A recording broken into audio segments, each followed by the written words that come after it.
అందరూ కూడా యువకులే. ఎవరైతే ముచ్చుకర్ల అప్పలస్వామి అని ఫిర్యాదుదారు ఉన్నాడో అతని కుటుంబ సభ్యుడే ముచ్చుకర్ల ఛాయ్ చరణ్ అనేవాడు దీని అందరికీ సూత్రధారి. ఇతను బీటెక్ చదువుతున్నాడు.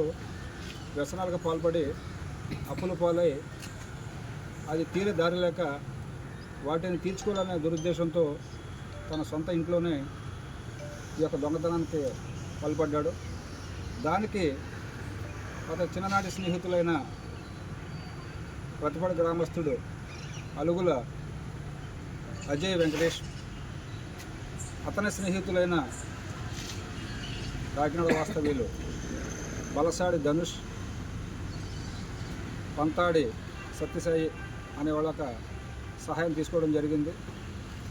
ఈ యొక్క ఇంటిలో ఎప్పుడు ఎవరు బయటికి వెళ్తారు, తాళాలు ఎక్కడ ఉంటాయని చెప్పేసి ఆనుపానం తెలిసిన వ్యక్తి కనుక ఇంటిలో ఎవరైనా సమయంలో 20వ తారీఖు మధ్యాహ్నం సుమారు 2:30 గంటలకు వాళ్ళని పిలిపించి నలుగురు కలిసి ఇంట్లోకి వెళ్ళి యాజ్ ఇట్ ఈజ్గా తాళాలు తీసి దొంగతనం చేసి బంగారపు వస్తువులను నగదును దొంగిలించుకుపోయి ఇవి వాళ్ళ దగ్గర ఉంటే కనుక